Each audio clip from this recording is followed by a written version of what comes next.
Welcome, everybody. My name's Dan Fagan, and I'm a professor of journalism here at the Carter Institute of Journalism at NYU. I'm the director of the Science, Health, and Environmental Reporting Program and the Science Communication Workshops. So we're all about improving science communication. And it's my pleasure to welcome you to the first Kavli conversation of the semester.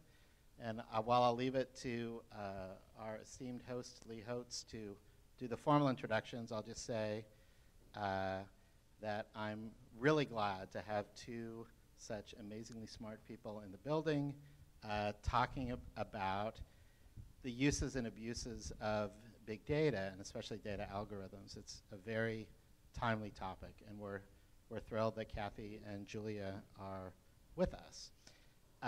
And I would also like to give a special thanks to Robert Lee Holtz of the Wall Street Journal, who will be hosting these conversations, most of them again this semester. He does an amazing job. So I will turn it over to Lee. It's all yours. Thank you, sir. Thank you very much for that. So welcome to the Kavli Conversations on Science Communications. This is the first in our spring series. And I can certainly promise you a menu of very lively evening conversations in the weeks ahead as we explore matters at the heart of how science journalists and scientists engage the broader public. For surely, now more than ever, the public is sorely beset by controversies that root in the credibility of science. So, as Dan said, these conversations are sponsored by the Kavli Foundation and by the NYU Science, Health, and Environmental Reporting Program under the leadership of Professor Fagan. I want to just give you a sense of the lineup before us. On March 6th, we are going to do something special. The Journalism Institute and the SHERP program will be sponsoring a special conversation about the challenges of science and the environment under the new Trump administration. We'll be talking with Washington Post Senior National Affairs correspondent Julia Elperin and Princeton University environmentalist Michael Oppenheimer, who some of you may know was until recently the chief scientist at the Environmental Defense Fund. That will be a conversation about what really is a rapidly moving target. In a Kavli conversation on March 2nd, we're going to stick our head in the stars and we'll explore the search for extraterrestrial intelligence with Columbia University's Caleb Scharf and with author Lee Billings on April 5th. My fellow distinguished writer in residence, Ivan Oransky, who some of you may know is founder of Retraction Watch, will take the reins, and he'll delve into the misgivings about the reliability of science with NPR science correspondent Richard Harris, who has a new book coming out on this topic, and with Stanford Health statistician John Ioannidis. And then on April 26th, Rose Eveleth will do us all a favor and explore the coverage and uncovering of sexual harassment in science, a particularly troubling topic these days, with a wonderful BuzzFeed reporter, Azim Goryashi, and University of Illinois anthropologist Kate Clancy, who's done some really remarkable, groundbreaking research on patterns of harassment among science workers. So this is the first in our spring series, and I want to remind you that this is not a lecture. This is a conversation. I encourage your questions. I demand your help with our evening to get us digressing in creative ways. But please, when you want to speak up, get that microphone so that people online can hear you what you got to say, and that we can record your question for later archiving. So, and oh yes, of course, those of you online, I encourage your tweets, your questions, and please use the hashtag KavliConvo, and that'll be on the screen there where you can see it. So, we're joined this evening by the two leading lights, if I may say, in a national conversation about the dark side of algorithms, about applied mathematics, about machine learning and artificial intelligence. And it's a conversation at its heart about, I suppose, mathematical logic and how it's applied and misapplied. and the transformations of data science when human lives are the input and the output. So on my immediate here is Kathy O'Neill, who, if I may, characterize as a citizen scientist. She's a mathematician by formal training at Harvard, a former math professor at Barnard College, and a one-time hedge fund analyst where I think she had her road to Damascus moment. The scales fell from her eyes and she saw the math that was being applied in the markets in new ways.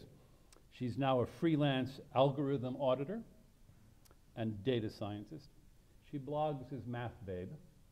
She writes a technology column for Bloomberg, and she's the author of the New York Times bestseller, Weapons of Math Destruction: How Big Data Increases Inequality and Threatens Democracy, and also by Julia Angwin of ProPublica, who I think more than any other reporter working today pioneered coverage of big data, machine bias, and the injustice of algorithms. She's largely responsible, for example, for the do not track setting on your web browser, which is the result of some remarkable reporting she did at the Wall Street Journal, where she was a reporter from 2000 to 2013. There she led a privacy investigative team that was a finalist for a Pulitzer in explanatory reporting, and she won a Gerald Loeb Award in 2010.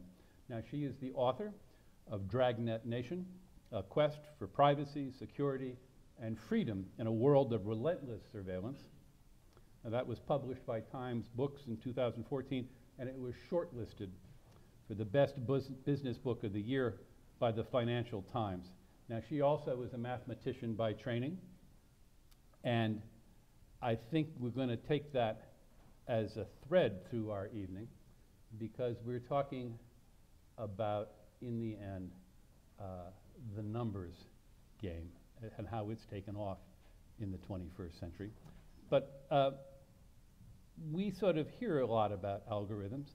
We sort of vaguely perhaps know that these are complicated, complex mathematical formulas that somehow or other are playing a growing role in most walks of life, from detecting skin cancers to looking at new Facebook friends, or helping target voters in the last election, deciding who gets a job, who gets out of jail soon, how police resources are deployed. I mean, the list goes on and on. But I, at any rate, am kind of left with a kind of a basic question that I'd like to start with both of you. So, Julia, what is an algorithm? So I think of an algorithm as a recipe. So when you're baking, you have a list of instructions. So your data is the ingredients, and the recipe is how you put them together to make a cake. And so really, an algorithm is just a fancy word for instructions. And we've always given machines instructions from the very beginning. So it's not new that computers are run by sets of instructions. It's just that we are now using these instructions to make a lot of decisions that humans used to make, and they have a lot of contours to them that have moral dimensions. And so I've been really focused on the idea of, like, how can we audit and hold these machines accountable for the decisions they make. So, Kathy, I sort of introduced you in part as an algorithm auditor, which I know is part of the consulting practice that you've opened. But I want you to expand on that from where you stand as someone who's implemented these, certainly as a hedge fund analyst. What's an algorithm to you? Well, actually, I think it's funny that Julia used the baking metaphor, because I often use a cooking metaphor as well. It's not that surprising, I guess, to understand how I think of algorithms. So I think of algorithms. Actually, I'm going to back up and talk about models. I think of models as something a little bit more abstract, and algorithms are sort of like the sort of like the actual code. You sort of, when you formalize a model, you formalize it in code, and some people call that the algorithm. But I'd like to talk about modeling as something that everyone does all the time. So like I model, and this is my example, I model like cooking dinner for my kids, right? So on a daily basis, I cook dinner for my family, and I need the data that goes into it to decide what to cook, like the ingredients in my house, and how much time I have, and what kind of ambition I have for the dinner. And then I have a definition of success. So these are ingredients in building a model. And the definition of success for me is whether my kids eat vegetables.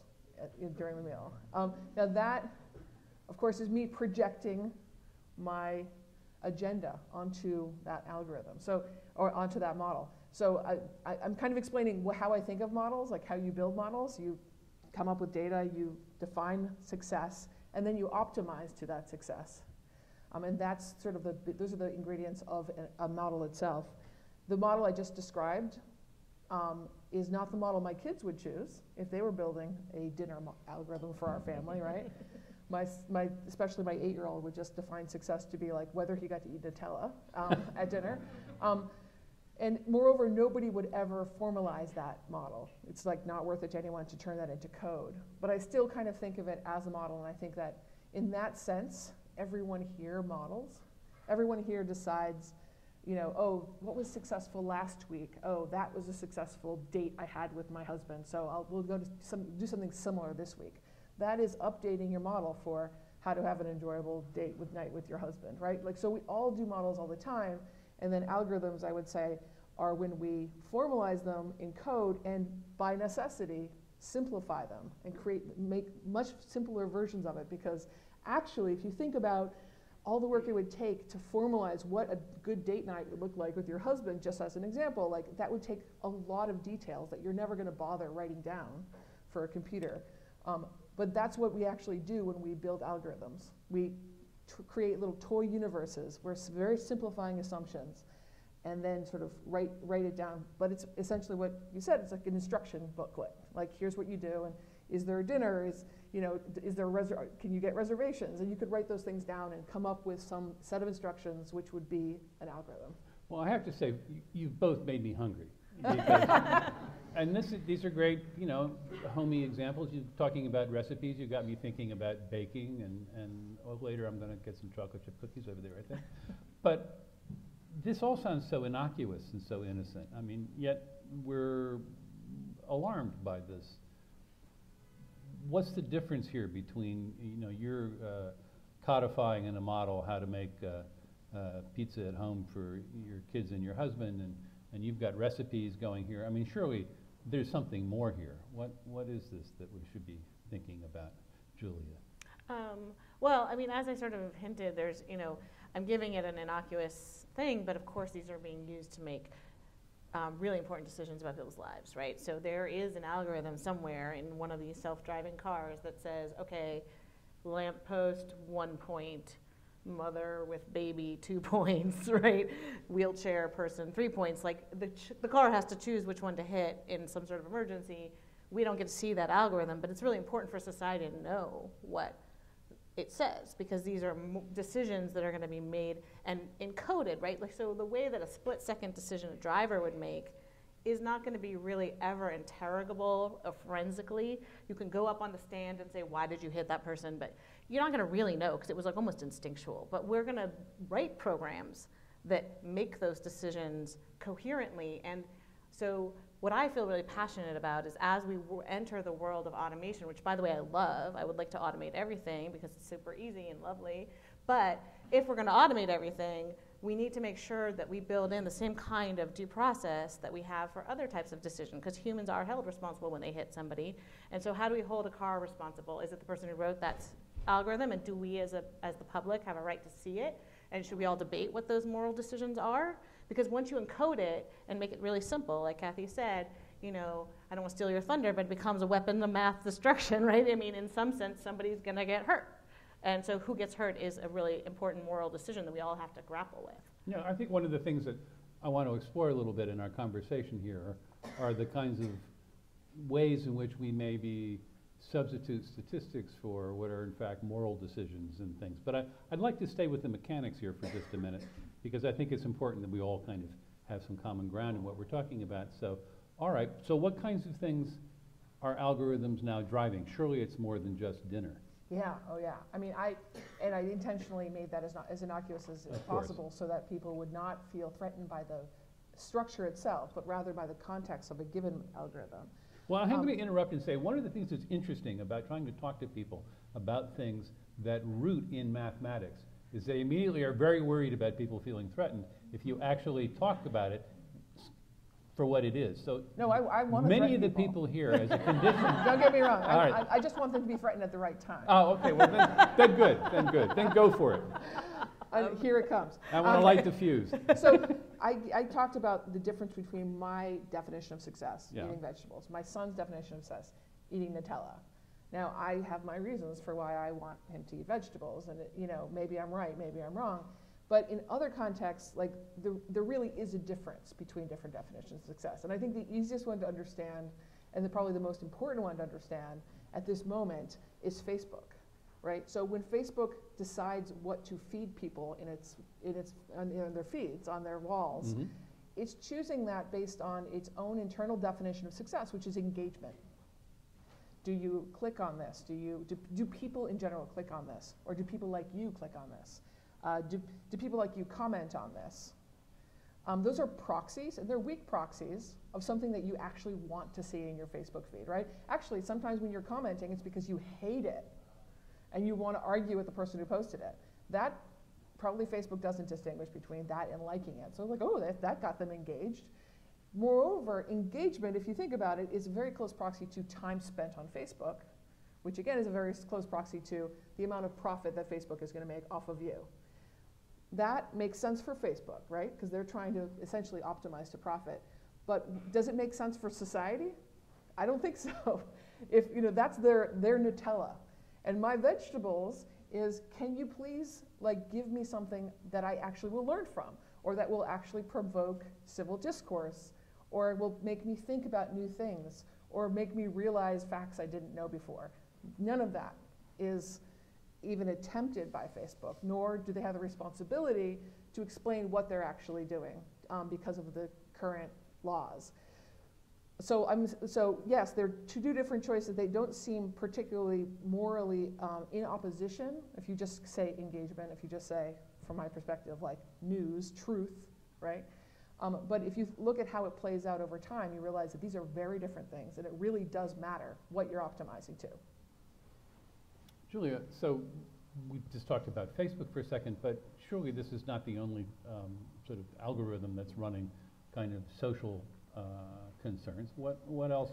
Well, so I would add to that, first of all, I wanted to add one kicker to that, which is one thing I realized recently about Facebook was that, outrage is one of the greatest ways to keep people online. And I kind of came up with this new line, which I'm testing out on you people. Hate is the new porn. What do you think? Pretty good. It's pretty good, We need right? a little A/B testing. Yeah, we need a little A/B testing, but I feel like that's where we're going in the world. Okay, so I just had to Or put that out there. outrage. Outrage, yeah. It just sounds better as hate. Yeah. Anyways, so putting that aside, Facebook, well, I want to say one more thing about Facebook, which is, I spent my whole life, and you did too, in newspapers who take their burden of service to the public very seriously, right? And so, our numbers at the Wall Street Journal would always show that everyone would rather just see all of the there's one funny story on the front page, but of course the numbers show everyone would just like to read all of that, right? But no newspaper ever did that. They always put one Syria story and one Washington story and one funny story. And that was the burden. It really was just a moral choice that newspaper editors made repeatedly, and it was a social norm. And then when Facebook really became the curator of our news front page, they chose what they considered a neutral algorithm. But it's only neutral in their mind. It's really about their business needs, right? And it doesn't have a moral dimension to it. And in fact, during the campaign, they tried to inject a little bit of a moral dimension into it, and they got a huge amount of heat, so they stopped. But it's important to say, what are you optimizing for? Because one thing that I think a lot of people fall for is a lot of algorithms and people who make them claim they're neutral because they don't actually think about the set of assumptions that they have underpinning them. And so I'm going to tell a story, if you don't mind. I'm going to talk about the criminal risk scores. So when I was thinking about covering algorithms, I thought to myself, well, what is one that really has high stakes? And so I looked around, and to my surprise, I found that in almost every state in this nation is using software to predict whether criminals who are arrested are going to be likely to commit a future crime. So this is similar to a movie you may have seen called The Minority Report. It's real. There's software across the nation, and you get a score. They ask you a bunch of questions about your life, and the computer program spits out a score The one we looked at was 1 through 10. How risky are you? 1 is low risk, 10 high risk. So I noticed that these algorithms hadn't been independently studied. Most of them, there are dozens of them in use, and the one we looked at is actually used throughout New York State for sentencing. So the judge gets this number when they're deciding whether to put you in prison. And so I thought I'll do an independent test. So we did like a huge amount of work to get the data through public records requests, and we did a huge amount of work to analyze it. And in the end, what we found was a very strange thing, which is that the algorithm was optimized for one idea of fairness. And so it was optimized so that both black and white defendants were equally likely to get an accurate score. So to be fair, the accuracy rate was 60%. So I would personally be fired from my job for such an accuracy rate, but this is what the criminal justice system has decided is awesome. And so our data showed, yes, it was fair in that way. It was 60% accurate for both black and white defendants at predicting whether they would be arrested for a new crime within 2 years of being scored. However, the 40% of the time it was wrong twice as often for black defendants incorrectly calling them high risk when they weren't, and it was wrong twice as often for white defendants calling them low risk when they weren't. So essentially it was like overscoring in opposite directions. And so we pointed this out in a story saying that doesn't look fair to us. And so what's been happening since then, which is last May, is a debate that's gone back and forth about how do you optimize these algorithms correctly. The criminal justice field unanimously has said, I don't know what you're talking about. We know what fairness is, and we are fair. All of our scores are optimized this way. We've always done it this way, and this is what's fair. What's happened in the fall is that 4 separate groups of academics have come out and analyzed the data anew and said, actually, if you optimize your algorithm that way, given the disparate rates of policing in minority communities, you will always have these biased outcomes on the errors. And that's not what we would call fair. So the leading paper on this is actually by a Google scientist with a Carnegie Mellon partner. And they say, look, balancing the error rates is fair. And so actually, this is a debate about how do you optimize this algorithm. But the thing is, it's like real people's lives every single day are being affected by this. And so that's where you realize, okay, it sounds really wonky, but you go into jail, you got picked up for something minor, and they give you a high score, your life is going to change. So I'm going to tell one story of a guy, Paul Zilli, meth addict in Wisconsin in his 40s, constantly doing petty crimes to feed his meth habit, trying to reform his life, found God, but keeps falling off the wagon. Gets picked up for stealing a lawnmower, a push lawnmower, from somebody's garage to sell for parts to feed his meth habit. Gets into court, everybody knows him there. They cut a deal, his lawyers cut a deal with the prosecution saying, look, the dude needs to go back to drug rehab. We come to the judge with a plea deal. The judge says, yeah, but I have a score here in front of me that says this guy's a 10 for violent crimes. Now, he doesn't have a record of violent criminality, but this score had said he's high risk. So put him in prison for 2 years, right? So this is the real life consequences of these scores. And so, you know, the thing that I have been sort of passionate about is like, we need to be auditing these scores. Like, these have been in use for more than a decade. Like, it's wrong that I'm the first person to come in and do this analysis. So you raise a question. So who vets an algorithm? Who decides that an algorithm is fair, or who decides that the outcome is appropriate, or that there are no unintended consequences? I mean, is there a kind of peer? If I was making a drug, I'd have to go through all kinds of things, clinical trials, mouse studies, just to prove that I wouldn't kill you by giving you this. I mean, who does that for an algorithm, Kathy? That's a great question, and the answer is nobody. Of the algorithms, and Julia's example of recidivism risk, crime risk algorithm, was in my book. But I had, for each chapter, I had a different algorithm, and what they had in common, besides the fact that they were secret, important, and destructive, well, what they had in common is that they were secret, right? So each of them was being built, in this case by North Point, which doesn't share its code, which is why you had to do all the work you did. But every single example, teacher value-added model where teachers were being assessed and sometimes fired because of their scores, secret. Even though the Department of Education was using these scores, so the Department of Education in New York City didn't understand the scores that they were using on their own teachers. There was no vetting of the actual algorithms. There was very little evidence being produced by the people who were building these algorithms that the algorithms were meaningful, that they were legal, and definitely not that they were fair. And I think North Point actually went one step further than most places in saying that we even tried to make things fair. And I agree with Julia that that's not sufficient because they didn't have the conversation about why what they did was fair, and I don't think it was fair. But I'm saying that there were even more egregious examples, especially with the teacher assessment algorithms, where it wasn't even statistically robust. You didn't have the same score for the same teacher on the same year. They'd have wildly differing scores depending on how they did it.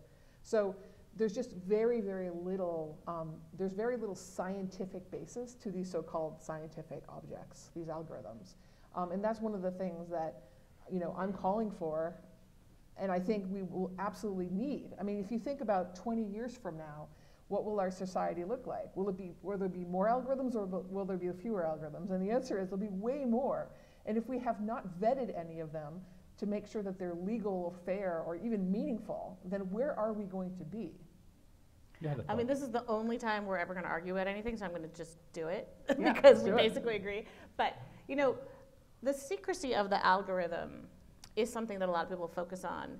But what I think is that even if you see the algorithm, it's not really clear in most cases whether it's fair. So the night before we published the story about these risk scores, North Point said, okay, fine, we'll show you the algorithm. North Point is This is the company that makes this score called the Compass score, which is used across the country in New York and that we analyzed.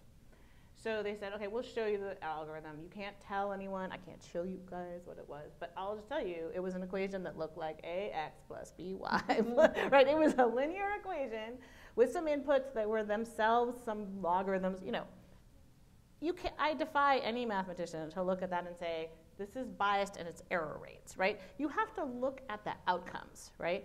And so I guess I would say transparency is not enough. When I say transparency, I mean transparency. I know, but I'm just trying to fight with you. Oh, sorry. Come on. She's been waiting all year for this. Okay, let's do it.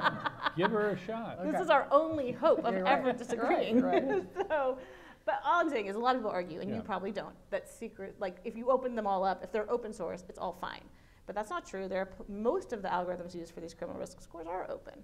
But They are open. Yeah, but they're still optimized for this same fair definition of fairness. And so I would like to see their outcomes, but I suspect they're going to be the same, biased in the same way, because that would be what would happen when you have an outcome, an optimization that way.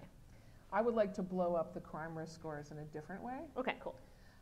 And I agree with everything you just said. Sorry.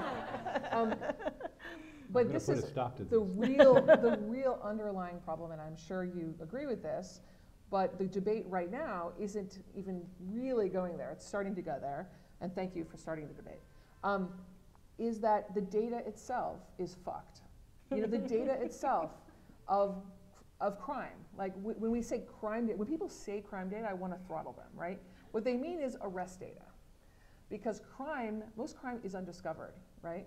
And it's maybe less true for violent crimes, but on the other hand, I just saw a statistic that most murders are not actually, there's no arrest next to them, so maybe they're discovered, but there's no actual arrest. So the point is that we have such an uneven system that to say, and what North Point said, this is fair because blacks are 70% likely to go back to jail, so we give them a high score at a rate of 70%, but whites are only, 50%, so we give them 50% of them high scores, and I'm just making up those numbers, I don't know what they are. That's only fair, and it's not, but it's only conceivably fair if that's what the actual crime rates are for those populations. But all we see are the discovered crime rates. That's right. And that problem where we don't have ground truth, I call that a ground truth problem. We don't know whether the data itself has integrity.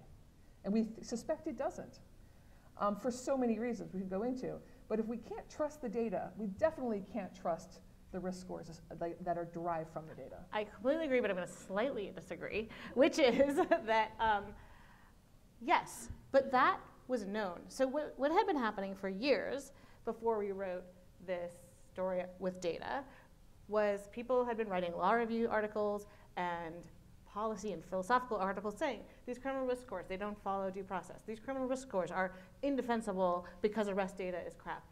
But the debate didn't kick off until we did our numbers. And I'll tell you why, because that's actually why this program, Science Journalism, is important, because we have our policy debates in this country through math and science. Despite the world of alternative facts, which I'm going to ignore, mostly we have our debates through number battles, which is actually, statistics. yes, which is actually a nightmare because we ignore sort of any morality that might be involved, right? Nobody could get anyone to focus on the morality of these scores before we brought numbers to the table. So we brought the numbers. Now they're talking about morality, but only through the lens of numbers. And so what we're in is this weird world where journalists have to bring numbers to the table because that's the ammunition of choice at the way we are running our world right now. And it's a great thing because I would like us to be all guided by truth, by ground truth, by real data, by real numbers. But it also means, if you think about climate change, that there's so much opportunity for throwing fear and uncertainty into the world, right? And it really works. And so I find that this world, although I am a purveyor of data journalism, I have my doubts also about whether this is really the right way to have all of our debates. Okay, well, so let's leave the world of recidivism behind for a moment, because yes, I agree. The numbers, however large they are in fact small. But so many of the algorithms that are out there in the wild now are in fact machine learning things that are using millions of data points. Everything you do with your fill-in-the-blank app is feeding into it, whether it's asking for directions on Waze or Lord knows what, patterns of likes on Facebook. So if you have enough data, surely this all evens out. Surely No, this it is doesn't. Let me tell you a But story. why not? I want to tell you a story. So, in 2012, you may recall, we had a presidential election between Obama and Romney. Remember him? And at that time, I noticed something weird on Google. So if you search for Obama, then all your subsequent searches had whatever you were looking for, guns, and then it would be like a little section of Obama's thoughts on guns. There were 3 results in the middle of the page, and then it went back to your guns results. And this happened throughout your browsing session. If you did this with Romney, there were no subsequent results. Romney's thoughts on guns were not included.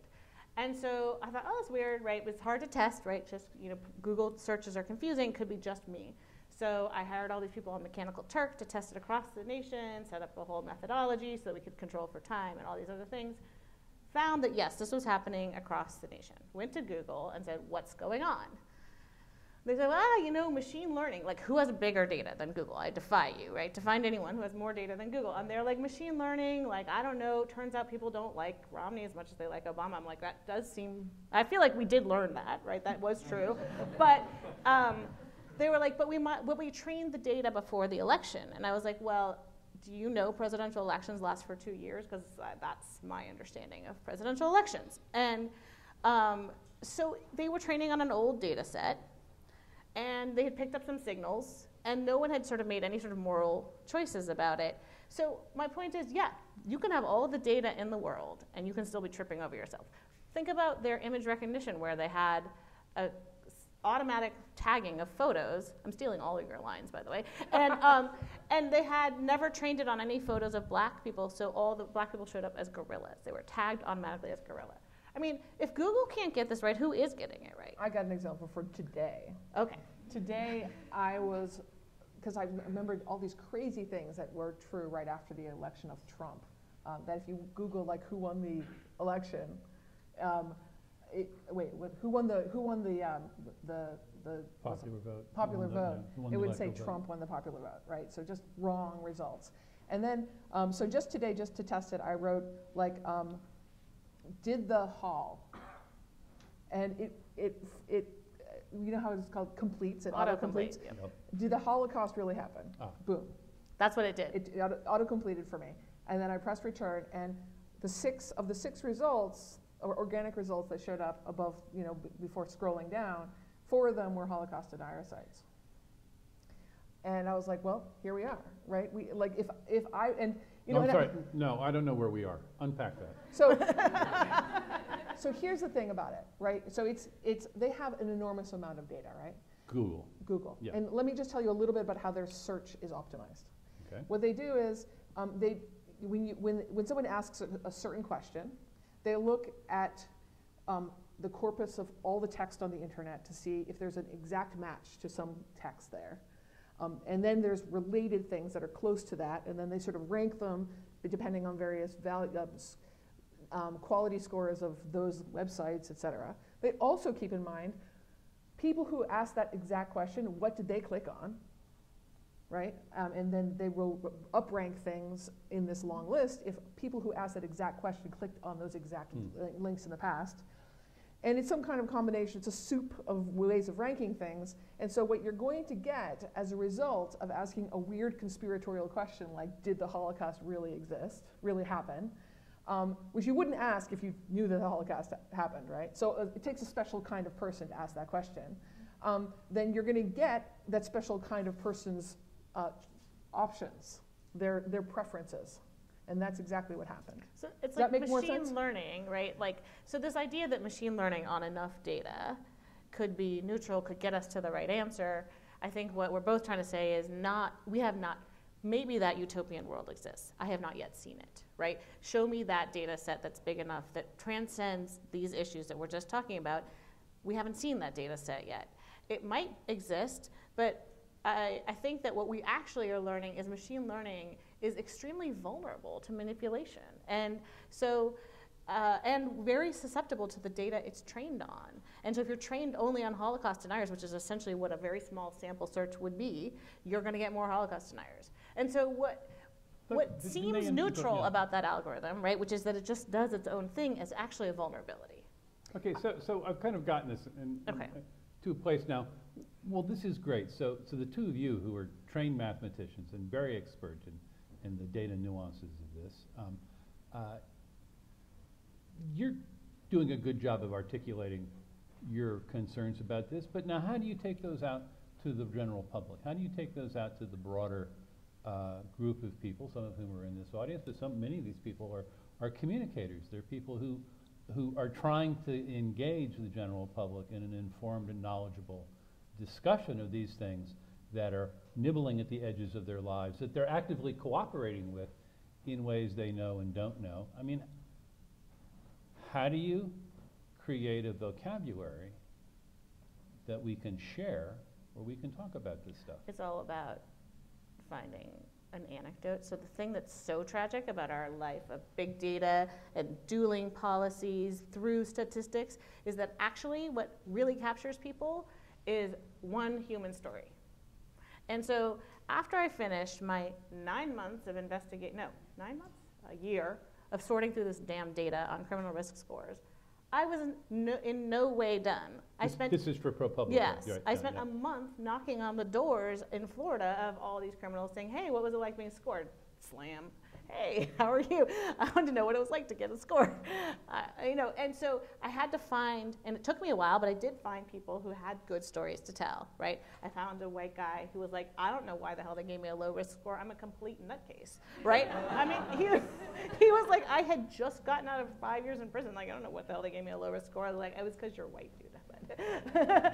And then, I found like the woman who like literally never, was 18 years old, had picked up a kid's bicycle and then gave it back to the mom when the mom asked, but someone had called the police on her and got a high risk score and no previous convictions. So, but those are the stories people remember, right? So the really greater tragedy, I'm talking a lot about the tragedy of being a data journalist, is that you spend all this time collecting the data, fighting, and then you're not even done. You have to do months of finding those perfect anecdotes because people only think that way. And that's the story that moves people.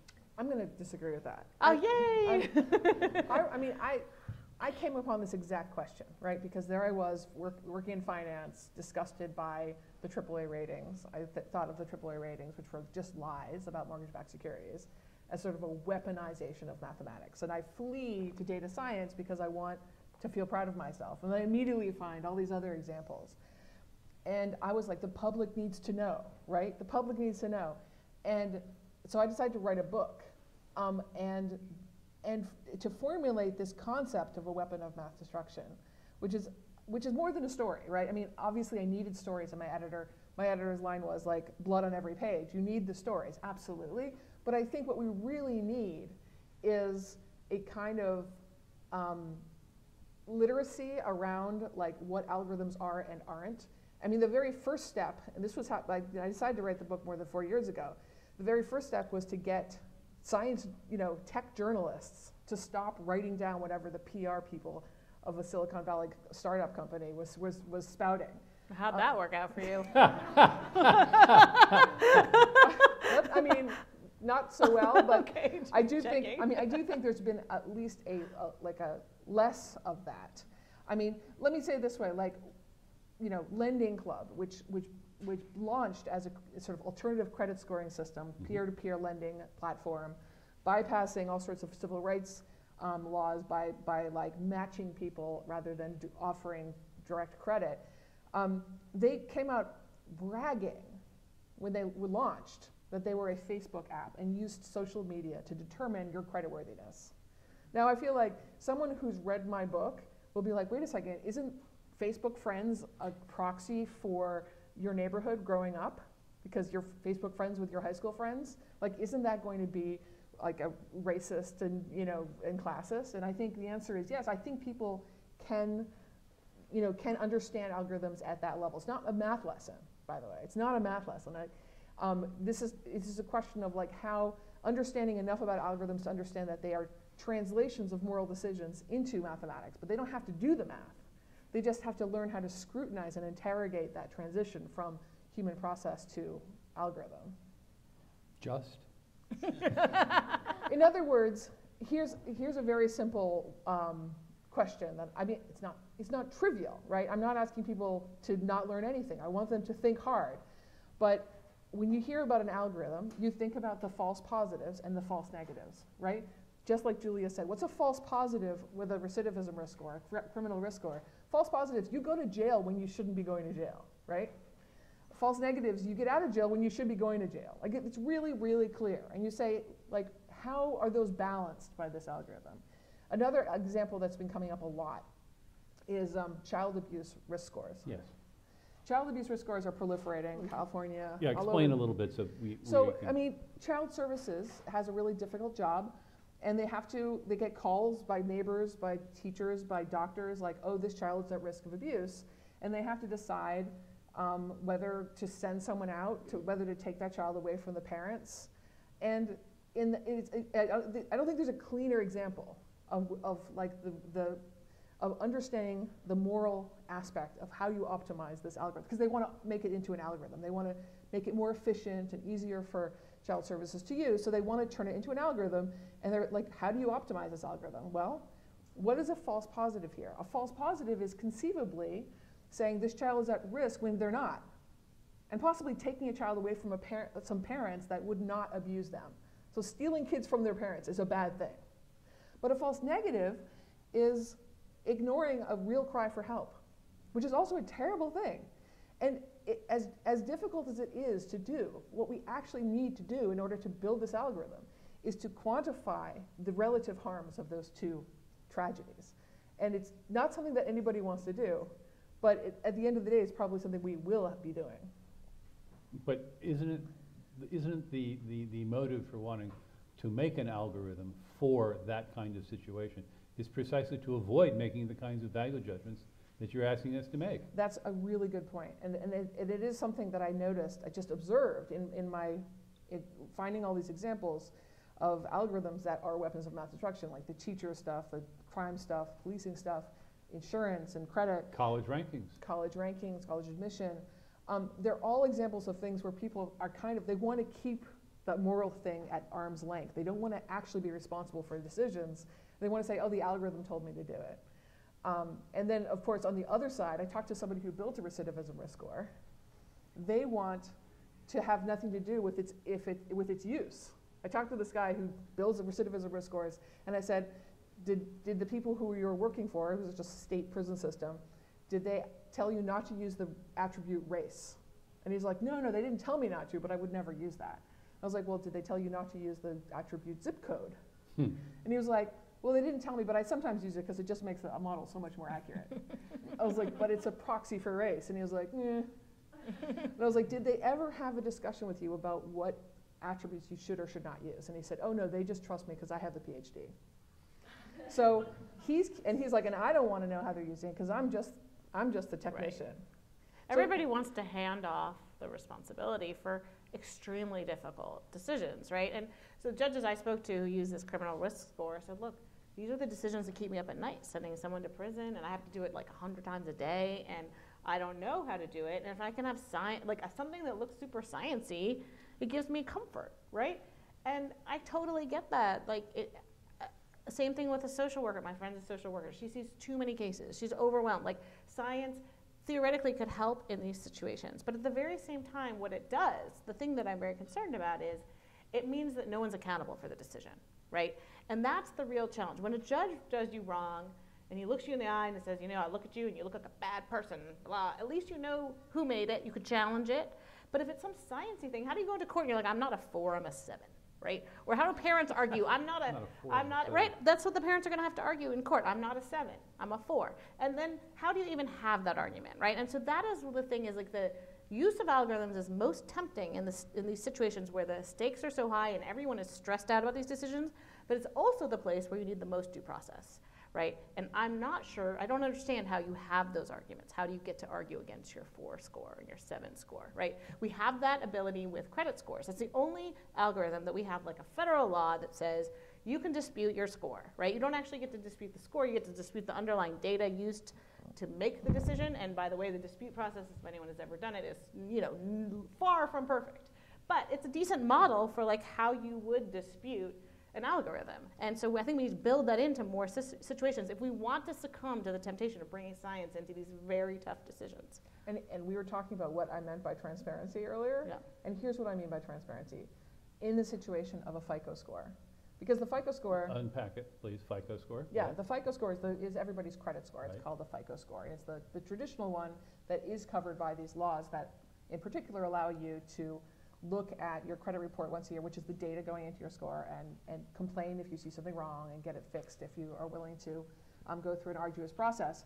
I don't think that's far enough.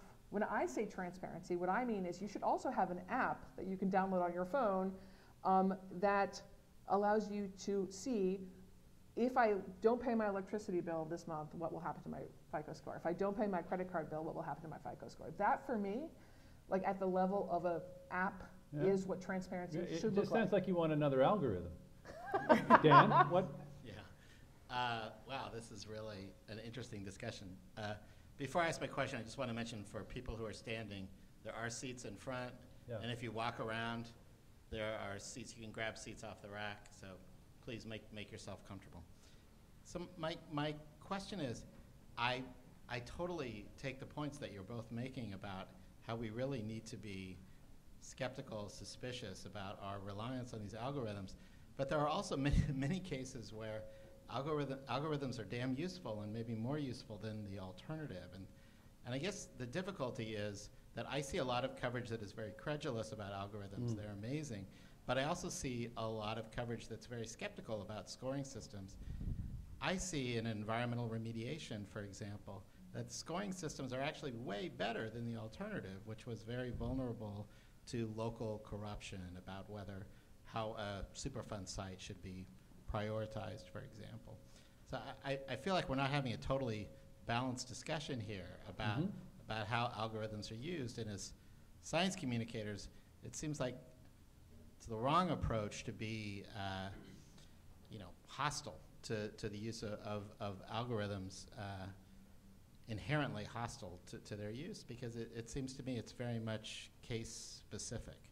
Or am I misinterpreting what you guys are saying? Well, I guess I would ask you a question, because I don't know personally, and maybe you two do, but how sort of an automated, algorithmic-driven system is used in environmental remediation scoring. Well, Well, for example, if you have a whole bunch of hazardous waste sites that you need to clean up all over the country and you need to prioritize them somehow, you can prioritize them based on who's raising hell, or where the environmentalists are stronger, or contrary, you could have a very subjective system that says, well, this chemical company is very well wired into the local and state government, so let's make this site a very low priority. The point of scoring systems, if they're well constructed, is that the human element is not always a positive thing. It can be quite negative. You could say the same thing about sentencing guidelines in the Deep South.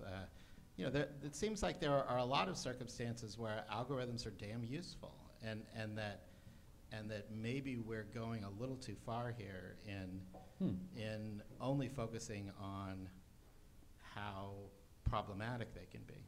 Or am I really misunderstanding what you guys are saying? I mean, I think that, like, both of us are, I mean, I can speak for myself. I won't speak for Kathy. But, I mean, I am not against algorithms at all. What I am against is unaccountable institutions. And that's my job, is to hold institutions accountable. And as institutions go towards automation, I'm going to hold their automation systems accountable just as I held the humans accountable, right?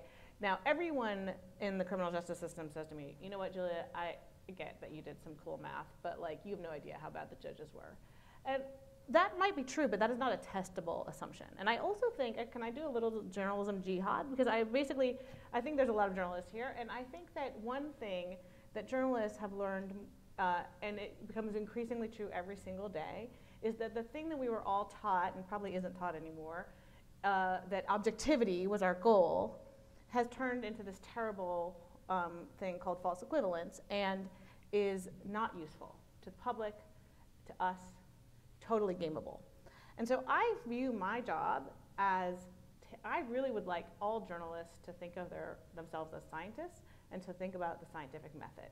It's a perfectly great way to tackle problems in the world. You have a hypothesis. Do you have enough data and evidence to support your hypothesis? What about the alternative, that there's no result? Is that actually more significant than what you just tested? And that's how I view my journalism. And so I'm not against algorithms. I'm using science to test and hold accountable systems in the best way that I can. And I would like all journalists to think of themselves as scientists, because that is the right way to investigate the world. We are actually all trying to do the same thing, which is to observe the world around us in a way that is like concrete and distinct and definable, and in a way that is truly about reality, as opposed to some hypothesis that we can't prove, and false equivalence where people just get to lie about what they're doing. Yeah, that's my jihad. Question here. I guess I have a kind of follow-up question to that. I was just curious, are there any areas that you think algorithms shouldn't be used? Like, are there anything that's too complicated, or you feel like it's too human of a process to have an algorithm? I have a lot of concerns about the use in sentencing, because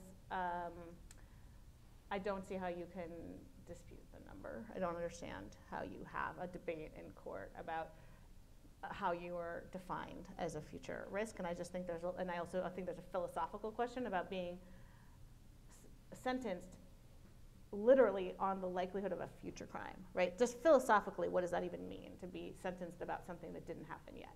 So I think philosophically I have a lot of doubts about the use in sentencing. I think that I have, I have my doubts about self-driving cars. I bet they're going to be better than humans, but I don't know if, I don't know. But I'm sure you have some better Kathy, ones. what? Yeah, I mean, I want to decouple the concept of understanding recidivism risk from sentencing, because I agree with you that it's really hard to move past that question of why are we preemptively punishing people for stuff they haven't yet done. But it's actually a really interesting scientific endeavor to understand who comes back to prison. What I would like to see, and I'm just sort of reframing what you just said, is a sort of a meta scientific study of this, which we just simply don't have, right? So people say to me, oh, but Kathy, when you complain about recidivism risk, you're not comparing it to what the world is like without recidivism risk algorithms, where judges are just left on their own. So I say to them, show me a system where judges don't have recidivism risk scores, and another one where they do, and show me that the judges are less racist over here, and they started out similarly racist, or something like that. Let's do, in fact, a meta study that goes through the entire pipeline of an experience of a person. Like, think of the Amazon checkout process. You're buying stuff on Amazon, and you get to the checkout process. Every single point, every website, every web page you touch has been optimized for that, right? Imagine sort of auditing the pipeline of an experience of somebody in prison. Like, did they get put in solitary confinement? Like, what did they have GED access? Or do they have other kinds of educational access? Do they have a library? Figure out, did they have support systems when they got back home? What is it that makes certain people more likely to come back to prison than others? How can we intervene to make it less likely? Those are scientific, academic questions that are not being answered. Instead, we're just, literally what we're doing is we're saying, it's an individual responsibility how this system works, and we're going to shift the cost, we're going to shift the blame onto the individual and put them into prison for longer because they're unlucky, right? We could be thinking of this in very nerdy ways as an opportunity to have a scientific endeavor, but we're not doing that. So to answer your question, I actually don't have a specific thing where I think that algorithms shouldn't be used, but I do think that almost every example, the algorithm has to be studied, like the whole system it's being put in. Is it improving that system versus it not being there? And that's what we're not seeing. I want to take a question, and then I want to ask you something, but it's his turn. So. Hi there. The conversation so far has been very engaging and very good. I love it so far. I work in hedge fund industry myself, and I kind of wanted to ask the same question from a financial background to comparing human morality point of view, which we are bringing in together. When we're looking at algorithms working in hedge funds or financial institutions, we have a very high success rate usually. We have quant shops that are live and making profit for 10, 15 years successively every year based on just improved algorithms day after day. But when it comes to human, like our own issues which impact daily lives day in, day out, we have these conversations that kick out, which is obviously very positive, but how do we turn it more efficient the same way we've turned the financial industry into a very efficient algorithm powerhouse? I think the answer is, if I may jump in, that it's impossible. The thing that hedge funds have in common with chess players and baseball players is that they know what it means to win. Like, there is no disagreement among baseball players that we want to score enough runs to win this game. And similarly in hedge fund land, you want to profit, right? And going back to what I originally said with the definitions of success, every time you're talking about a human outcome, that is a very murky thing, and it depends on your perspective. And so you never have a simple goal, which is to say you're not going to ever agree on what it means to be efficient. You look poised. Do you have a comment? No, I'm going to let Kathy just leave it there. Yeah. I think we're sort of, it's important to sort of make a point here, and I think his question kind of raises it, which is, to use Dan's example of the environmental remediation score, that was part of a public process, and I don't know this, but I'm guessing that there was a public opportunity to discuss, well, what does that score mean, and how many points should we give this, and how many points should we give that? We are in an area with so many of these mathematically formulated decision-making black boxes, and this would include your financial algorithm, sir, where the public has no opportunity to understand what's inside that box. And for some purposes that may be fine, but for others it's an open question. And it seems to me that increasingly we are looking to private companies with machine learning algorithm-driven processes that are trade secrets to take on a kind of regulatory responsibility for our behavior in the public sphere. That's right, and so part of it is to do with like our lack of tech literacy overall as a society, and our public institutions are the most bereft in their ability to hire and to afford the scarce pool of great tech talent. And so we end up in this strange system where people are, the public institutions who do have good intentions are trying to find some guy like the guy you talked to and saying, just build me something, I don't care, whatever, I need science, right? And so we also just need, a lot of this, we need to build tech capacity. All of us have to be more tech literate. We have to be better at math, like, I'm sorry to say, but just that is something America needs. Sure, you're looking thoughtful there? That's nice of you to say. So I have a question about asset management systems, like BlackRock's Aladdin software, which, feel free to correct me vehemently if I'm wrong, but it's something of an algorithm in a sense.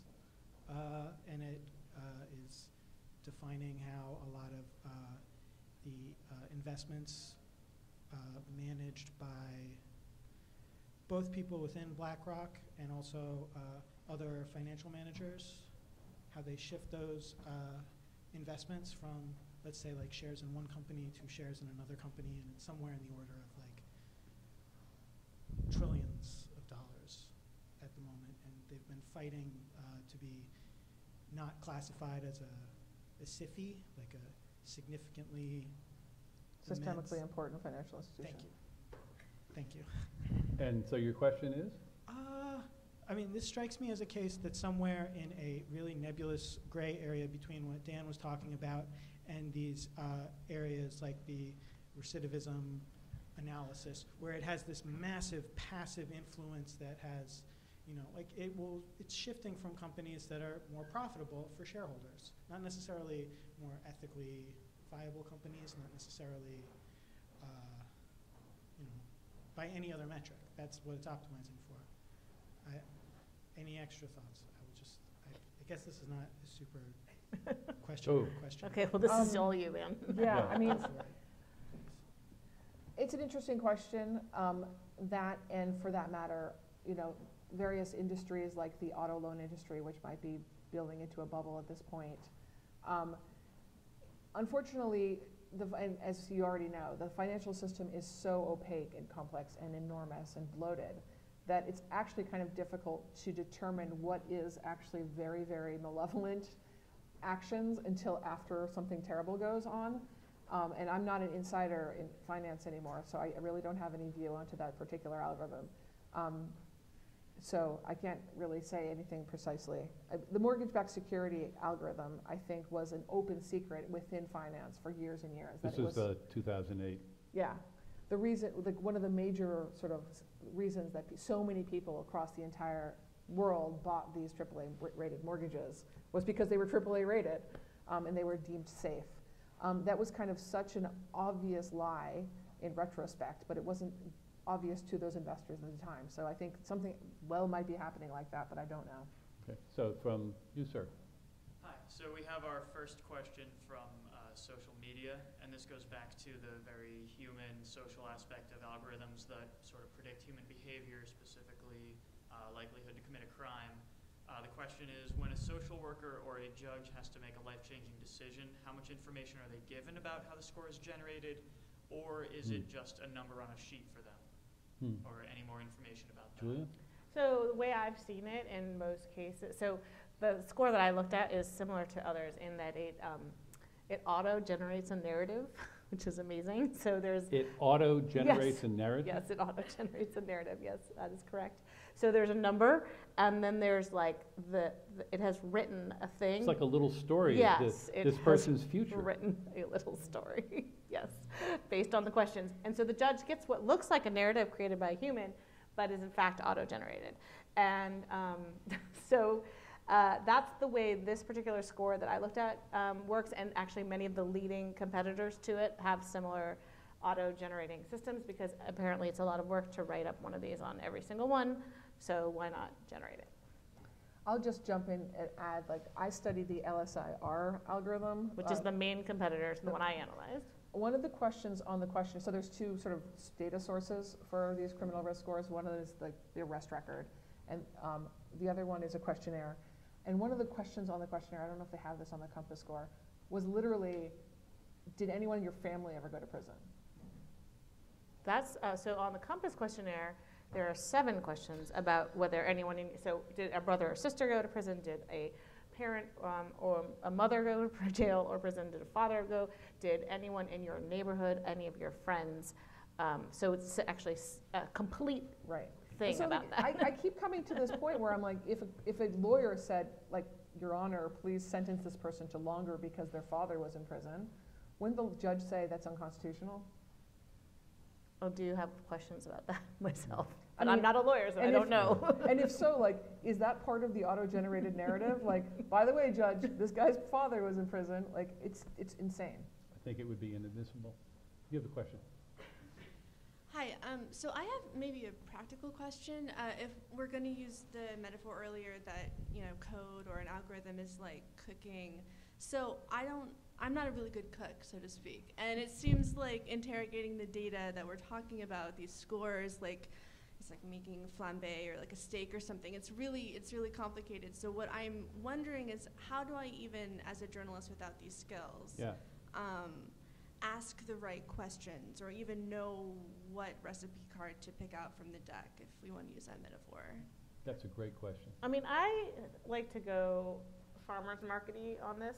So basically, Oh, If- we're going to go back up the kitchen pipeline a little bit. we're going to go All up the right. pipeline because, one way to interrogate one of these things without doing any math is to notice that the inputs are a little crazy, like 7 questions about whether anyone in your family has ever been to jail, right?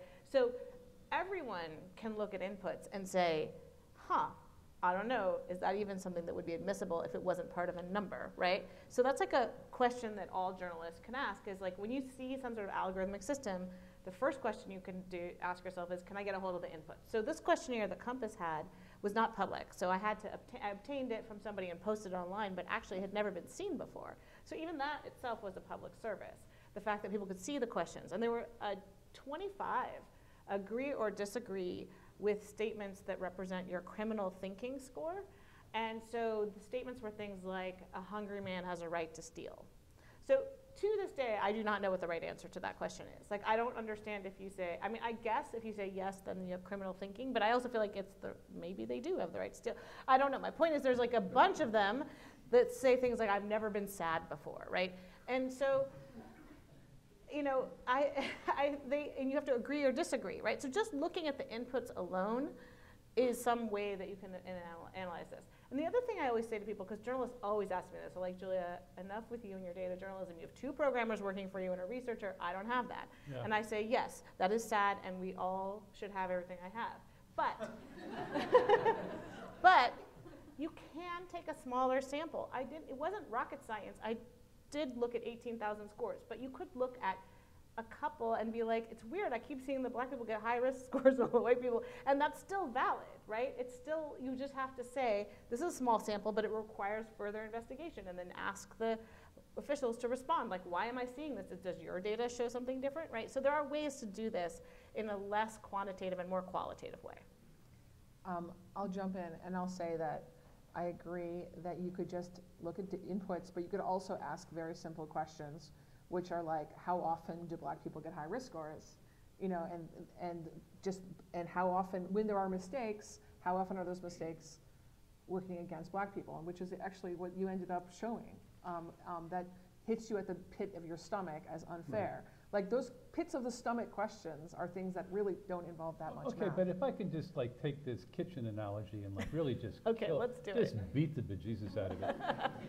So, you're in the kitchen modeling your dinner for your kids and your husband. You're up in the farmer's market now. So I want better but I inputs. think I'm buying her good question is, vegetables. okay, I'm down here. I have to wait until you burn dinner to find out.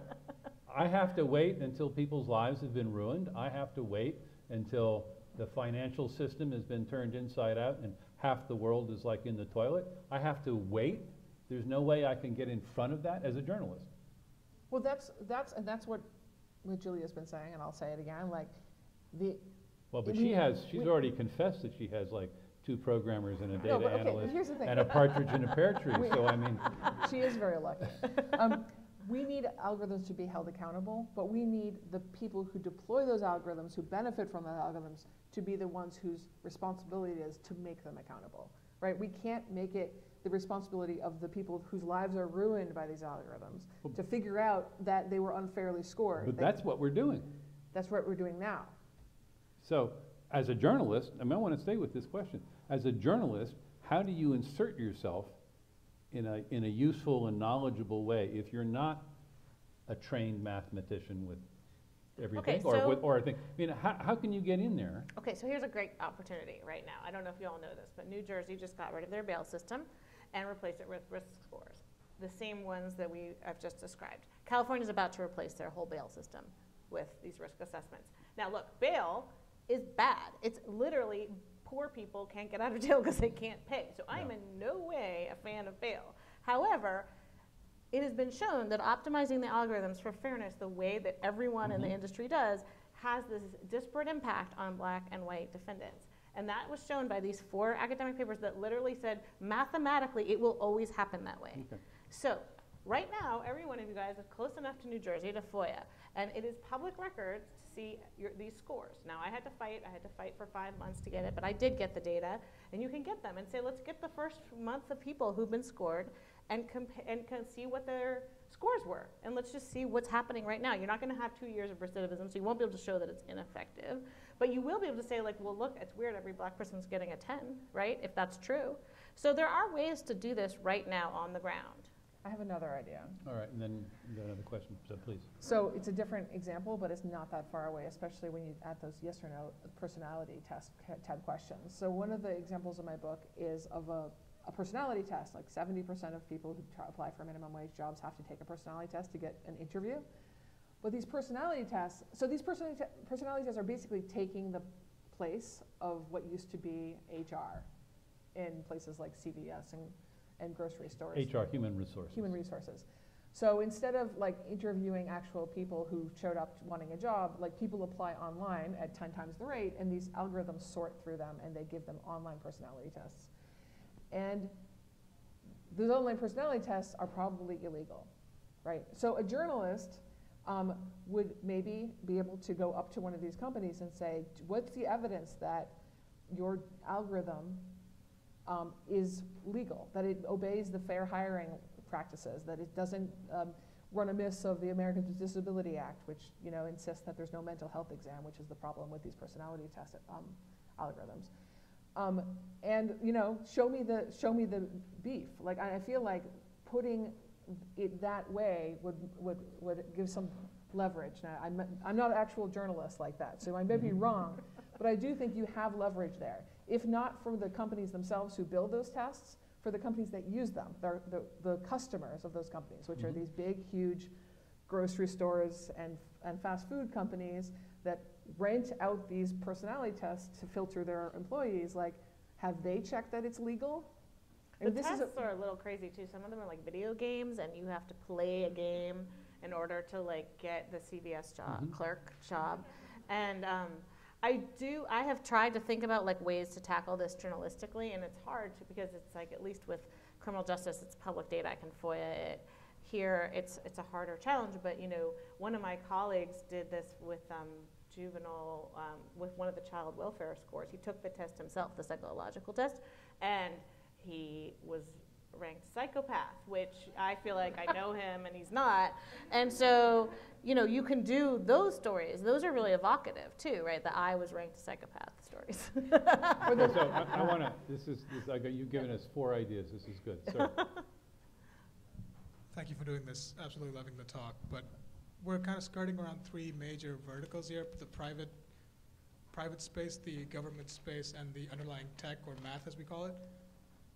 Isn't the first approximation on the private space to say there's an incentive problem? Why does Google have to be free? If we paid Google to be fair, guess what? They'll be fair. That's on the private side. On the public side, how much of this is a market capture problem? Because government contracts only get 1 or 2 vendors. If there are 5 vendors competing for solutions, the fairest one might win. And on the tech side, I know. I'm really excited. Make it a question. So how much of that is a vendor market capture problem? And on the tech side, how much do you think the decentralization, the blockchain, cryptocurrency, that tech stack is going to help in these situations? Okay, blockchain won't help at all. That's easy. Number Proof. two, Data, come like on. Google, I don't think we could pay Google to make things fair. I think there's a much more fundamental problem here, which is that Google does not have a model of the universe to know what's true and what's false. And they were not going to have that soon. It's a technological obstacle. And another way of saying that is that Google was built on the premise that people on the internet basically told the truth. But because now people love lying on the internet, Google's screwed. Yeah. And the final thing is, it actually costs money to be fair. There's a really good paper, actually by a researcher at Google, Moritz, and some others, Moritz Hart, that explains 5 different definitions of fairness, and one of them is not at all fair, just like maximize profit. And then it does an example of a FICO scoring system where it's trying to be fair in various ways across races, so no disparate impact. And it actually measures how much profit is lost when you do it. And the answer is quite a bit. So when you're talking about a competitive marketplace of different models where the fair one is going to win, that's not true. What we need is a law that everyone has to be fair, and then they can compete. You do? Okay, please. I think in medical care we really like algorithms, and we use a lot of them, sometimes good, sometimes bad, but they seem to be really based in quantitative information. But every time I've been involved in what we sort of euphemistically call a bad outcome, generally those algorithms are followed, but everyone is saying, I had an instinct or feeling that it was going to be something different. So I'm wondering if you have an example of ways that that instinct or feeling or subjective knowledge is captured by algorithms, and where or if that works at all. That's a good question. Don't go away, because I want to ask you a question. Seriously. Yeah, but you please go ahead. No, and answer. go ahead. Oh, so I would just ask you, what kinds of Algorithms do we use? yeah, thank you. Well, For what kinds of processes? I'm a midwife, Right. so we base, like if I decide I'm going to give magnesium sulfate to prevent seizures, I go through a whole algorithm of quantitative findings that lead me to that decision, or depression screenings. You know, what do I do with this score and this score and this score? So we use them a ton, Right. but it never seems to really capture sort of this instinct I have that there's something wrong with you. And we tend to follow our algorithms unless our instinct. We are not supported by our algorithms in feeling that instinct that we have. Okay, thank you. Please, Kathy. It's a great question, and I just want to turn it over, because the way I think of the ideal data scientist is that what they do is they find experts like yourself, and they ask them, what are your instincts in these situations? And they test those instincts quantitatively, and then they encode them. So I've built a lot of models, right?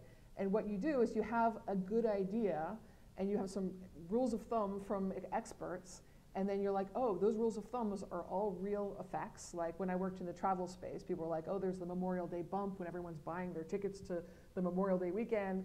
And then there's on Tuesdays, there's lots of traffic from people on business trips. And like, they know these things. They're only rules of thumb, they're instincts, if you will. They don't know how to quantify them. But that's what my job is. That's a data scientist. In other words, a data scientist translates instincts into the algorithm. It's not the other way around. So in the ideal situation, your instincts would be taken into the algorithm. That's how you build the algorithm. I want to jump in, though, on a Please. negative view of things, which is that what happens with these automated systems, and I'm going to return to Sully. So Sully had a plane, had to land in the Potomac. You know, I guess it was a little over-dramatized how much trouble he got into with NHTSA, but in general, or not NHTSA, whatever, FAA, right, about whether he overrode the algorithm. He overrode the algorithm. He was like, no, I can't actually make it back to the airport. I'm going to land here. And so the whole movie was a sort of dramatization of his fight to justify his decision against an algorithm. Yeah. And I think that the unfortunate thing about the world of automation is it puts you in a place of liability when you defer from the algorithm. And there's a paper that just came out from Madeline, who I've forgotten her last name, but she calls this a liability sponge. She said basically when you put a human into these automated systems, they become a liability sponge. And so whenever they divert from it, they know they're taking on liability. And so they don't. They do it less. They're more cautious, right? And so that puts the burden on the algorithm to be really good. And the way algorithms are really good is that somebody like Kathy comes in and like talks to you about your feelings every 3 months and updates the algorithm with your new intuitions. But that never happens, right? They make it once and they've baked it and they're done. But actually, all algorithms suck in the beginning and only get better over time if you continue to add new data, new feedback, et cetera. And so one way to, I mean, it's not, you're never going to solve the liability problem, but you do solve it in part by being really conscious and reinterpreting your algorithm all the time. So on the note of liability or skin in the game or legal responsibility, I'm wondering how much responsibility you think the person who decides to implement a particular algorithm faces for its potential consequences. And do you think our legal system is equipped enough to prosecute or investigate cases where, say, I build a medical diagnostic system that spits out a number of wrong diagnoses of patient disease, or I price subprime mortgages incorrectly? You don't oftentimes hear about the developers or implementers of these algorithms getting into any sort of trouble, but perhaps that's just a kind of basic understanding I have. But that's sort of my whole point, which is that there's no accountability built into these systems, Yeah, no, right? that's a good question. The system is not designed, I mean, it's designed actually to remove accountability. I mean, these kind of, in some ways you could say that's what the optimization is for, right? Let's take humans out of the system because they're just a pain and they're a liability sponge. So, you know, Never Again Tech, which was this pledge that the tech industry recently made where after the election, 5,000 programmers signed individually, like, I will not build systems to discriminate and find and round up Muslims or any other targeted or oppressed person in this country, right? Because I know data and I might be asked to turn this data over. I'm probably characterizing the pledge wrong, but it was something along those lines. But it was the first time we've seen that, and I think there's a movement in computer science I hear about more and more, the idea of developing a Hippocratic Oath and actually professionalizing this industry because they realize the power that they have. And so perhaps this will evolve as a norm, but you're right that there's no accountability built in right now. Yeah, I mean, I love the idea of a Hippocratic Oath, and I've talked about it, but I do want to say that I want to call a little bit of bullshit on that pledge, because I feel like you've already built the technology so that you could find like the Muslims like a snap. I was talking to someone earlier today about the anti-ISIS programs that are being run at Google. I think it's called Jigsaw. Have you heard about this? Jigsaw Redirect. So they actually they find people that they think might be interested in it someday joining ISIS, and they try to influence them with ads. And I guess they've acknowledged that you can do this, that you can influence people's thinking with ads, and they've even explained the methodology behind it. Now you could say like, oh great, they're fighting ISIS, but you could also say, well, they're just described to people who want to influence people that if you pay enough money for Google ads, here's how you do it. And it's really kind of scary. That's something that's right there, out there. It seems to be available. I think, so in other words, I think ethics is more than just saying, I won't do this specific thing. Right. Well, there are standards. I mean, this isn't, we've been talking about it with the frame of mathematics for most of the evening. But of course, this is also just good old-fashioned engineering, for which there are legal standards of professionalism and negligence and such. And I guess what I'm hearing from you is that whatever the unintended consequences of some of these very well-meaning efforts to standardize and objectify these tricky processes, whether they're loans or jail time for second offenders or whether or not I get that job at the Fryer at Chipotle. There's no professional feedback as a developer. Mm-hmm. Is that what you're telling me? There's no and is that what you're asking for? There's no professional society of data scientists. Like, that would be great if we could do that. Well, why don't you organize one? I mean, I'm busy, but okay. Might happen. Might be that happening. one. Oh, I'm busy. Yeah. I've got a lot on my plate. It could happen. I would say that the ethics, I mean, look, privacy ethics, maybe we can learn a lot from the people who think about privacy ethics in engineering. As data scientists thinking about these kinds of ethics. So I think there's a lot of learning to do there. Right now, you can just slap data scientist onto your resume and get a job. Yeah. So it's like not even a well-defined term yet. It's all so new, but I do think that's where we're headed. Right, well, I want to, we've been talking about what journalists should be doing and what journalists can do and can't do, but you know what? We train a lot of scientists here to write and to reach out to the public, and you have chosen, for whatever nefarious reasons you may have, or inspired reasons you may have, to reach out directly as a scientist, to reach out directly to the public and talk to them about these issues, try to task them, try to get their attention. I mean, what's the obligation of that informed data scientist to the public? I mean, to talk to them, to bring them into this conversation. I mean, Julia's trying, and some of the people in the audience here would like to try, if they could figure out how to do it, but you know how to do it. What's the obligation of the scientist here to talk to the public? Well, I mean, I think it's the obligation of all of the journalists to talk to the public. It's the obligation of the data scientist to build ethical models, right? Am I understanding? Maybe I'm misunderstanding your question. I think. How will I know if the model is ethical or unethical? Because it's right. a trade secret. And the answer is that I have to wait go back to the kitchen. I have to wait for dinner to burn before I even find out there's a problem with the algorithm. Right. I may not even be aware that an algorithm is at work because they are so point. pervasive. And But you represent here, for the moment, the right. community that does. The simplistic answer is that I don't just build an algorithm, I build an accountability mechanism for that algorithm. Now, the reason that's simplistic is because data scientists work in companies, and companies decide what you do. Sure. So I talked to somebody who built a personality test, and he had all sorts of caveats to this personality test. Should be used in this situation, but not in this situation. Probably illegal in that situation. Did the salespeople in his company care? No, they did not. Mm-hmm. They pushed that algorithm as a one-size-fits-all algorithm onto a bunch of companies that were more than happy to buy it without any evidence that it was legal. Even though this guy in the research division was like, don't do that, but he's just working in the research division. That's one of the reasons I said it's not enough just to alert data scientists that they have ethical obligations. It's certainly necessary, but it's not sufficient. You've been very patient, sir. Thank you. What's your question? Hi. I consider myself to be an ethical data scientist, so everything that you're saying is near and dear to me. I had a quick comment and a question. One comment I had is that Julia mentioned that a lot of these algorithms are open source. What that means is that you can make a predictive algorithm with like 3 lines of code. So the barrier of entry is no longer PhD level.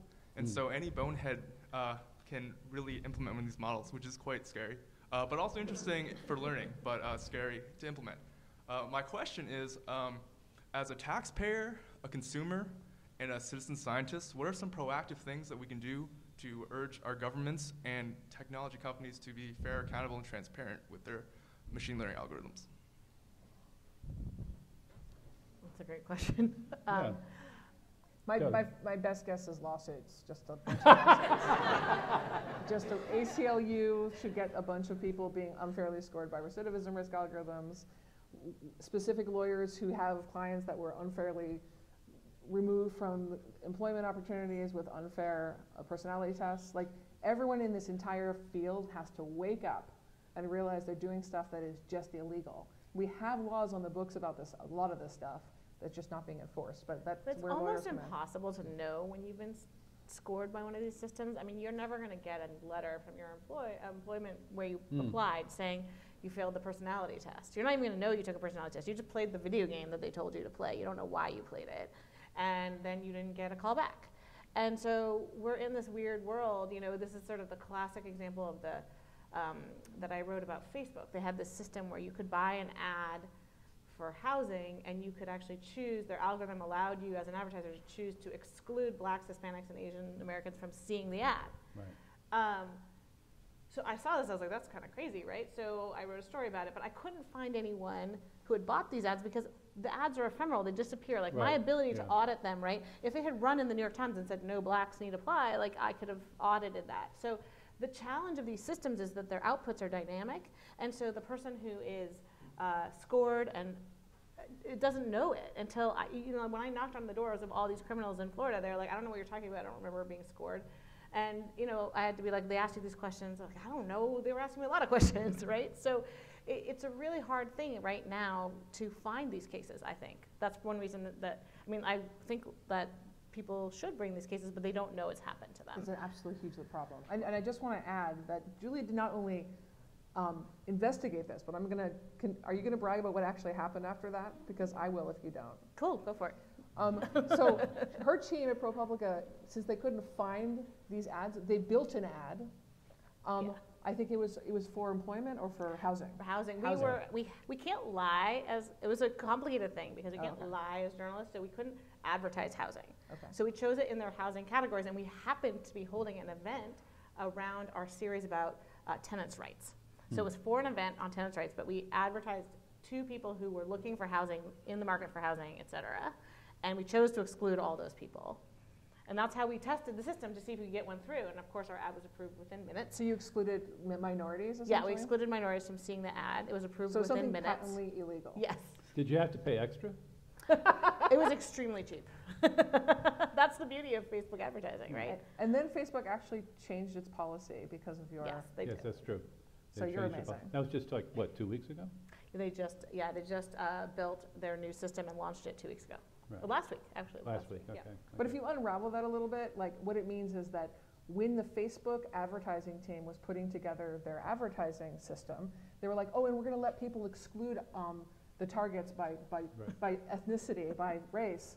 And the lawyers who were sitting in the room were like, that sounds great. That's no problem with that. Like, what? You have other questions, sir? Yep, sorry, a repeat question, but here, since you mentioned lawsuits is one approach, why not go the way of open source, which my fellow questioner already asked, like, what about Kaggle? What about KDD Cup? What about Topcoder? Why not release these problems to the general world, and we get like a lot of contributions from a lot of actual data scientists who are really good and who code, like they've spent 20 years, 30 years in the industry, and they give the solutions directly based on, whatever the ranking of that problem is. Can I take this one? Please. I love open source software. I think it's amazing. But it is not a silver bullet. So I will remind you of Heartbleed. Does anyone remember Heartbleed? It was this, remember you all had to change your passwords? It was about 2 years ago. Oh. And that thing came out, and it was like, oh my God, there's a hot problem. It was called the Heartbleed bug, and it was in an open source code that has been open for inspection for 10, 20 years. Help me, DKG. And it was not seen because the thing about open source projects is they rely on the volunteers that our friend was so scared of, right? And so they come and they go, and there's not really, nobody has the incentive to do the boring work of auditing these things. So open source has not proven to be the silver bullet that we have all hoped it to be. And there's been sort of a lot of, that doesn't mean it doesn't have great advantages, but it doesn't solve a lot of problems. It doesn't solve the moral problem. It doesn't solve the bug problem. Sorry, but then we have hackathons. Sorry. Go on to the microphone. Come on to the microphone. Come on. Just to fix that issue, we have hackathons within those problems, Sure. and then you kind of iterate, and then you have a feedback control Yeah. system. which Sure, you kinda can have a improves. hackathon, and there were a lot of hackathons on this particular code base, and they still didn't find Heartbleed. I'm just saying, I love open source. Is it a silver bullet? No. Is it going to solve the problems we're discussing here? I don't think so. I mean, the biggest problem we've discussed, which is as yet unresolved, is what does it mean to be fair? Yes. Right? With the recidivism risk algorithm. If we throw out all the data for recidivism risk, which would never happen because it's like there's personal data in there, even if we got permission to do that, like people would come up with something and they'd say, this is the best one. And we'd be like, no, that's unfair in this way. You know what I mean? We did release all our data with the names, actually. It's Oh, you public did? record if you've probably seen mugshots online. So unfortunately, criminal records are public. So we actually put our data set out there. I recommend all of you analyze it. It's super fun. There have been dozens of papers. And can we go to the next question? Because this is the open source man here. He's going to answer all our questions. Yeah. Hi, I'm a free software developer. I'm actually wearing a t-shirt that says hackathon on it. And I want to say it's not going to solve all your problems. I actually wanted to touch on exactly sort of where you're going there. One of the issues within the free software world is that we can build tools that people can use, But as these tools become machine learning tools, what the tools do actually is very much dependent on the data that's fed into them. Thank you. And there are privacy concerns with that data. In particular, I mean, you mentioned that the recidivism data is court records, which are public. But when we're talking about credit risks or housing, those records are not public.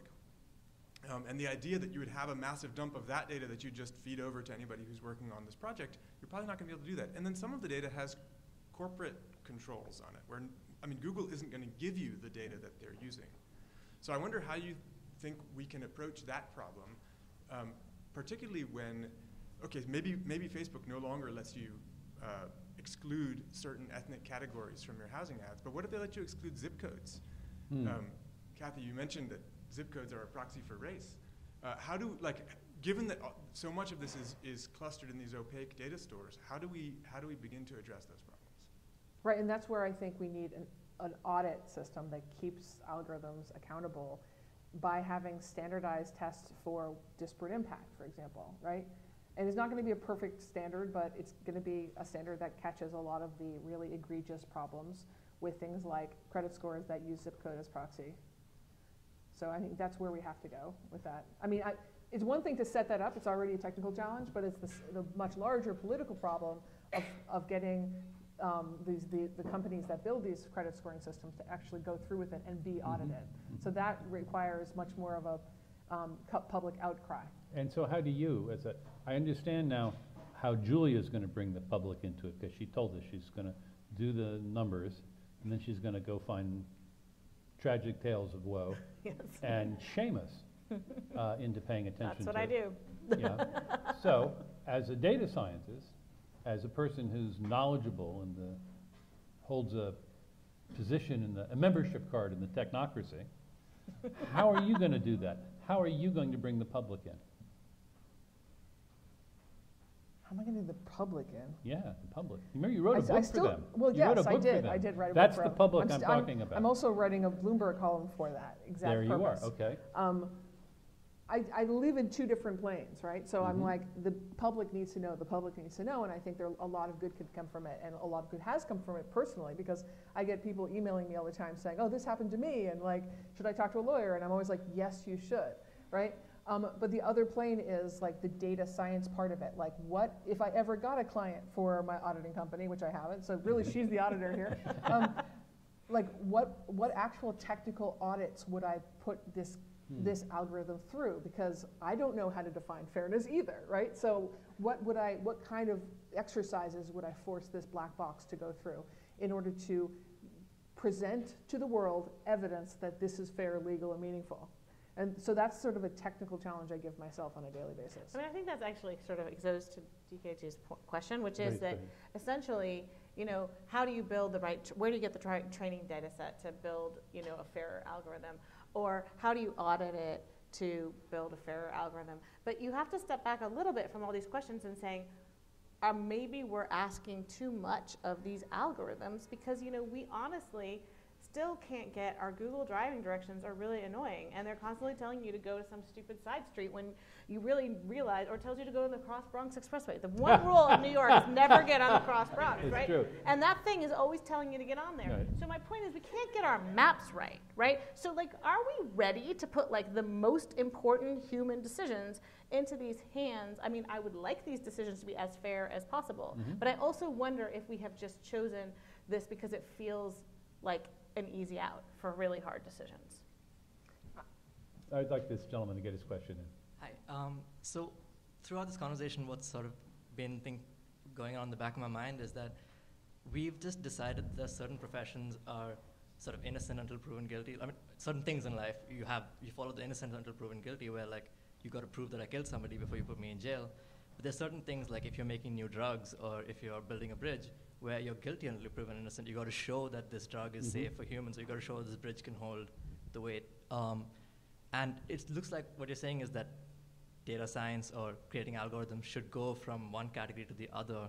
Is that what you mean when you say we need an auditing process, that like companies should be required by law to first prove that this algorithm they're using on people is safe, is legal, is whatever? Is that we got to stop right there. That guy just said the last word on it. It was amazing. Yeah, that was like great. Programmer first, do no harm. I'm going to Yeah. steal that. That's great, a great way to describe it. And Guilty till proven innocent. Yes, I love it. Yes, that's exactly what I'm saying. that is the title of your next book. Oh my God, I love it. So I think that that's probably, I can't imagine a more algorithmically proper and inevitable and mathematically determined place To end. for us to end this conversation, which has taken us into several places I didn't expect us to go, which is a sign of a really wonderful and stimulating talk. And the two of you are amazing, so thank you. Oh, thank you. Thank you.